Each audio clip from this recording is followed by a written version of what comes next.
Les programmes de SBS sont disponibles en podcast et vous pouvez les écouter quand vous voulez. Pour s'inscrire ou télécharger, www.sbs.com.au/French. Et aujourd'hui, on a le plaisir de parler à Margot Lego. Margot, nous lui avions parlé au moment de la Coupe internationale de football australien qui se déroulait à Melbourne il y a quelques temps. Bonjour Margot. Bonjour.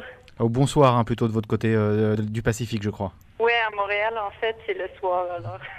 Bonsoir. Alors, Margot est une des joueuses qui avait fait partie donc, de cette Coupe internationale qui avait donc eu lieu, comme je viens de le dire, à Melbourne il y a quelques temps, de football australien. Coupe féminine. Le bilan un peu de cette Coupe internationale, vous avez perdu en finale malheureusement, mais ça reste quand même positif. Hein. Oui, très positif. En fait, c'était difficile d'estimer comment on allait finir dans le championnat parce que c'était la première fois qu'il y avait une division pour les femmes. Et en fait, sur les 5 équipes, on a terminé deuxième. Alors, je pense qu'on a très bien fait. Et c'est sur l'Irlande, ils ont gagné pour les femmes et les hommes. Alors, on ne peut pas trop discuter de leurs compétences. Et ça veut dire que pour la prochaine Coupe internationale qui aura lieu dans 3 ans, l'objectif c'est vraiment de gagner et d'aller battre l'Irlande. On sent vraiment que l'Irlande c'est l'équipe, comme vous venez de le dire, chez les hommes, chez les femmes, qui domine peut-être la scène internationale du footy, hormis peut-être l'Australie. Oui, je crois que vraiment ils ont un pas de l'avant du fait que un de leurs sports national, le football gaélique, est tellement similaire au football australien que c'est vraiment l'équipe à battre. Surtout chez les femmes aussi? Oui, ben surtout chez les femmes. C'est sûr que le footy est un peu plus développé chez les hommes. Alors, il y a beaucoup d'équipes très fortes, mais du côté des femmes, je crois que l'Irlande s'est vraiment séparée de toutes les autres équipes. Et est-ce que vous avez vu, au gré de cette finale, parce qu'on n'a pas eu trop le temps avec l'euphorie après le match et ce qui s'est suivi d'en parler, mais est-ce que vous avez pu voir vraiment un niveau de différence? C'est-à-dire que les filles, elles jouaient beaucoup plus dur, beaucoup plus vite? En fait, je crois que le Canada, on est reconnu pour une équipe qui est très forte. On plaque beaucoup du fait que nous sommes beaucoup à jouer au rugby, au hockey. Alors, pour nous, c'est pas vraiment le physique, mais c'est vraiment la façon de bouger la balle sur le terrain et de lire le jeu. Les Irlandais sont vraiment, elles ont développé ces compétences. Alors, si on parle un peu maintenant du championnat au Canada, la façon dont ça se déroule, vous faites partie des Montreal Angels, je crois, oui, mais il y a aussi l'équipe homme qui s'appelle donc les Quebec Saints, et je crois que cette année vous allez devoir jouer ensemble. Hein. Oui, en fait, l'année passée, les Montreal Angels, on avait recruté assez de filles pour avoir une équipe complète et on a joué contre le Toronto, contre l'équipe gaélique de Montréal. Mais cette année, malheureusement, on a perdu beaucoup de filles du fait qu'il y en a qui sont allées jouer en Australie. Il y en a d'autres qui ont déménagé ou elles sont trop occupées. Alors, du coup, nous sommes peut-être 5 ou 6 filles qui jouent. Alors, les hommes nous laissent jouer avec eux. Et alors, c'est sûr que c'est pas l'idéal pour eux ni pour nous, mais du coup, en autant qu'on peut jouer au footy et pratiquer, on est quand même contente. Oui, c'est sûr. Et c'est pas un peu dur de jouer avec des hommes, justement, comme vous venez de nous le dire, parce que il y a vraiment une différence de niveau, ou est-ce que vous sentez que les hommes doivent vraiment ralentir leur plaquage et faire un petit peu plus attention à vous? Ouais, en fait, non, c'est un peu... Il y en a qui essaient de nous plaquer plus fort parce qu'ils se disent, bon, si les filles veulent jouer avec nous, ils vont jouer avec nous, hein. Et non, en fait, je crois qu'on est perçu comme en tant que joueur, soit de sexe féminin ou masculin.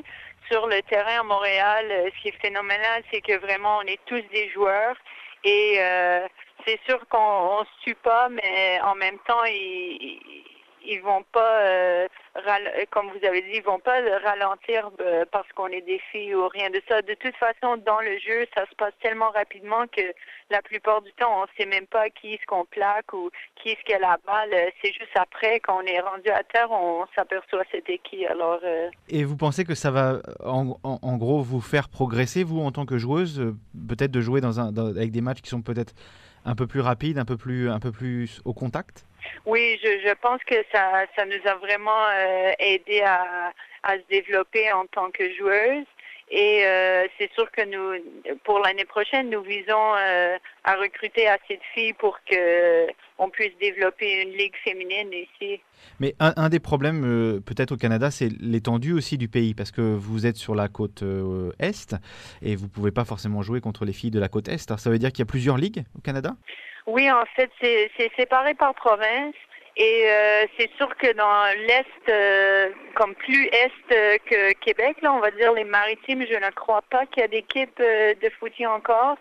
Et c'est très développé dans l'Ouest du Canada.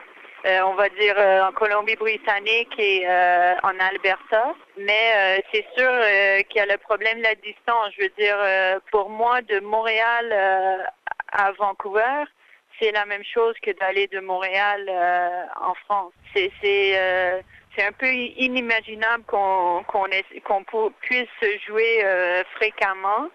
Même une fois par année, c'est difficile vu que on a différents tournois et les déplacements, les coûts des déplacements sont assez élevés.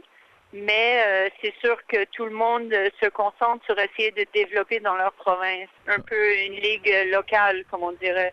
Et donc cette saison, pour vous, il y aura combien de matchs et combien de tournois, combien de rencontres? Ben là, vu qu'on est revenu du championnat international, il restait 3 matchs. On en a déjà joué 2, alors il reste la finale qui va être la fin de semaine prochaine.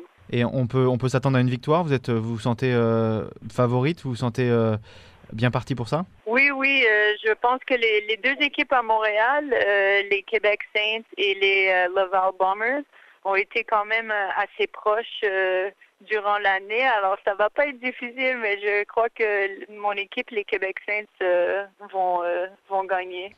Ça veut dire que vous avez votre Grand Final à peu près en même temps que la Grand Final australienne, alors? Oui, en fait, on organise un party pour regarder la finale le vendredi et ensuite on a le samedi comme journée de repos et ensuite le dimanche on joue notre grande finale. Et vous avez un pronostic pour cette année, en tout cas au niveau AFL australien? Une équipe qui vous ferait plaisir qui gagne? Ben en fait, moi je prends pas pour une équipe particulière vu que c'est assez difficile de voir les matchs live ou même télévisés. Je suis pas une équipe, je suis juste contente de pouvoir regarder des matchs de AFL. Bah écoutez Margot, merci pour tout ça.